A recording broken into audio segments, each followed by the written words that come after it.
कहते हैं कि शनिदेव एक न्यायप्रिय देवता हैं और शनिदेव हर किसी को उसके कर्मों के हिसाब से ही दंड देते हैं। उन्होंने कभी किसी के साथ अन्याय नहीं किया।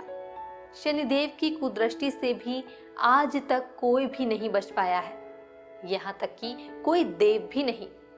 यहाँ तक वे देवताओं को भी उनके कर्मों के अनुसार ही दंड देते हैं। एक बार की बात है, जब शनिदेव भगवान शंकर के धाम पहुंचे।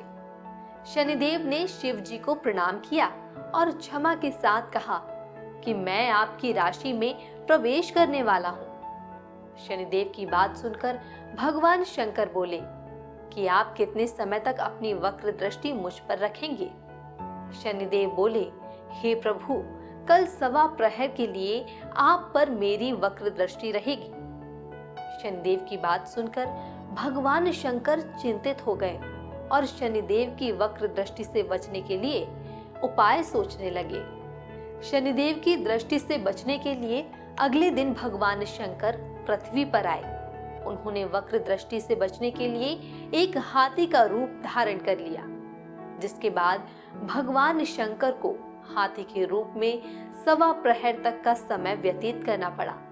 और शाम होने पर जैसे ही समय पूर्ण हुआ, भगवान शंकर ने सोचा अब तो दिन बीत चुका है और शनिदेव की दृष्टि का भी उन पर कोई असर नहीं होगा। इसके उपरांत भगवान शंकर पुनः कैलाश पर्वत लौट आए। पृथ्वी लोक से लौटने के बाद भगवान शिव ने शनिदेव से कहा कि मैं तो आपकी वक्र दृष्टि से बच गया।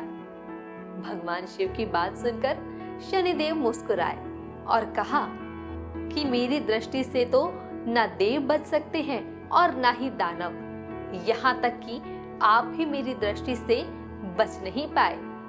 आप मेरी दृष्टि के कारण ही पूरे दिन पृथ्वी लोक पर हाथी बनकर भ्रमण कर रहे थे।